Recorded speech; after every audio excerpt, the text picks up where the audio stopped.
haqiqiy o'zbekni paddeshka qiladigan, haqiqiy musulmonni paddeshka qiladigan payt keldi do'stlar. Ushbu videoni ko'rib, like bosib, kommentariyada o'zlaringni videoni ko'rib turib, fikrlaringni yozsalaring, opaga maslahatlaringni qoldirsalaring, ushbu ko'rib turgan joylaringdagi biznesni saqlab qolishimiz mumkin. Yana ko'pchilikni qora qozoni qaynab, rizqiga kelishiga sababchi bo'lib qolishingiz mumkin, yaxshilik qilishga sababchi bo'lib qolishingiz mumkin. Albatta, o'tkazmasdan oxirigacha ko'ringlar videoni, like bosib, podpiska bosib, kommentariyada fikrlaringizni qoldirishni unutmanglar. Bundan tashqari o'sha bizni ko'rayotgan blogerlarga agar tanishlaring bo'ladigan bo'lsa, blogerlarga jo'natib qo'yinglar. Blogerlarni ham jalb qilamiz. Mana shu yerda kelib bir qator video qilib, biznesni saqlab qolishga, og'ir vaziyatdagi ishlab chiqarishda yana oyoqqa turg'izib, gullab yashashiga sabab bo'lib qolishlari mumkin. Biz hozir Farg'onadamiz, mana shu ishlab chiqarishga kelganmiz, opaga kelganmiz. Hozir voqea qana bo'lgan, qana holatdamiz, hammasini opamiz tushuntirib beradilar. Opa, bu korxona o'zi nimadan boshlandi? Hozir qana holatdamiz? Nima qilsak bu yerda saqlab qolishimiz mumkin? Assalomu alaykum. Va alaykum assalom.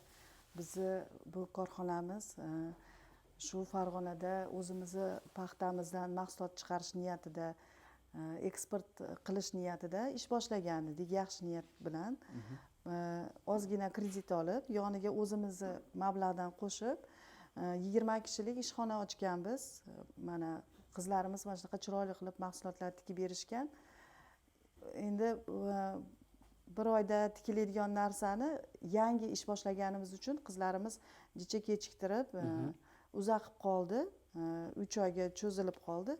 Shu sabab yo'l kirani, kargoni pulini, yo'l kirani, ag'dagi rasxodni pulini qizlarga oylik qilib berib yuborgan edik. Mana shu sabab bo'lib mahsulotimiz ozgina qolib ketdi, ishimiz to'xtab qoldi. Shu mahsulotimizni toza paxtadan sifatli qilib tikkansizlar. Bular o'zimizni mana Farg'onadagi Global Tekstilda Germaniyaga, Belorussiyaga, Turkiyaga ishlab chiqarishadi. Matolari juda ham yaxshi, oliy nav bilan 100% paxta. Bizda asosan shu trikotaj mahsulotlari, bolalar kiyimlari, ayollarimiz, erkaklarimiz, hatto shu birkalarigacha biz 100% paxta qilganmiz. Mana juda ham yaxshi mahsulotlar. Ronaldo yurti Portugaliyaga ham eksport qilishgan Farg'onada tekstildan bizni. Mana shunaqa rangidan chiqarishgan, shu narigi rangidan. Demak, bular Yevropa standartlariga javob beraveradi tikkaningiz. Ha, bular eksportbop mahsulotlar. Eksport mahsulotlari. Yaxshi, bolalarimizga allergiya bo'lmaydi, ranglarini ta'sir qilmaydigan yaxshi qilib texnolog konstruktorlar tanlab berishgan o'sha zavodda. Bu mahsulotimizdan qancha bor sizda hozir? Bu mahsulotda hozir skladimizda 1,5 dona, 1300 dona turibdi. 1300 dona mana 2-3 ipdan nachosligidan mana shu nachoslik. Bu issiq ichi nachosidan 300 dona. 300 dona. 1,5 dona jami turibdi. Buni bizning maqsadimiz shu Rossiyaga olib borib 12-15 dollardan sotish niyatimiz bor edi. Hozir endi shu matoni puli chiqsa ham ishimiz yurib ketar edi. Shunga nima qilib tushib beramiz. Narxini necha puldan berib yuboramiz? 7-8 dollardan berib boramiz. Hech bo'lmasa shu matoni puli chiqsa, 7-8 dollarimiz so'mga necha pul bo'ladi? O'sha 100 hammasiga shu 100 million, 150 million atrofida bo'lar ekan. 7-8 dollar desa, demak bittasiga 100 ming hisobida. Ha, shunaqa bo'lyapti. 100 ming hisobida bo'ladi. Agar bizni ko'rayotganlarda oramizda o'sha Rossiyaga olib borib optim sotadiganlar bo'lsa yoki O'zbekistonda optimchilar olib turib tarqatadiganlar bo'lsa, bizga yordami tegadi, shunaqami? Juda katta yordam qilgan bo'lardilaring. Mana 20 ta, 15 ta qizlarimiz bor, farzandlari bor. Yana ishimiz davom etardi, Xudo xolasa. Xudo xolasa bizni ko'rayotganlar orasida O'zbekistonda ishi yaxshi, mehribon, qo'li ochiq biznesmenlar juda ham ko'p. Chet elga olib borib, Yevropaga, Rossiyaga olib borib sotadigan biznesmenlar, tadbirkorlar bor. Xudo xolasa hammalari bu videoda ko'rishadigan bo'lsa, mana shu yerda 20 kishi ishlataman deyapsiz, opa. Qaytadan o'sha odamlarni qora qozoni qaynashiga sababchi bo'lib qolsa, mana shu biznesni tiklab qolib, saqlab qolishga sababchi bo'lishsa, xudo xolasa bularda ham ajri bo'ladi. Xudo Inshaalloh. Yana bundan tashqari mahsulotingizni 1300 komplekt mahsulot bor deyapsiz. Uni sotish bilan sotib olib, ularni eksport qilishdan tashqari sizga yana ish olib kelib, nima qilib ham yordam qilsa bo'ladimi? Misol uchun. Hozir biz usluga ham olaveramiz. Usluga ham olaman. Chunki bizni Farg'onada juda ko'p mato ishlab, tekstil matosi bor, tkatskiy, trikotaj mahsulotlari ishlab chiqaradiganlari bor. Olaveramiz. Mana shunaqa molniyasiz, zamoksiz mato bunaqa sportivkalarimizdan bir oyda 6000 ta tikib beramiz. 6000 ta tikib berasiz. Xuddi shunaqa agar zamogligi bo'lsa, unda 3000 ta, chunki operatsiyasi ko'proq bo'ladi. Futbolkalarimiz 10 000 tagacha tikib beramiz. 10 000 tagacha. Usluga bo'lsa ham olaverardik. Juda yaxshi bo'lardi, ish bilan ta'minlab turardik qizlarimizni. Agar oramizda shu uslugadan foydalanadiganlar bo'ladigan bo'lsa, mana hamma tikuv mashinkalari bor, xudo xolasa avtomat, arzon qilib, zo'r qilib beradilar. Shu yaxshilikka sabab bo'lib qolasizlar, biznesni saqlab qolishimiz.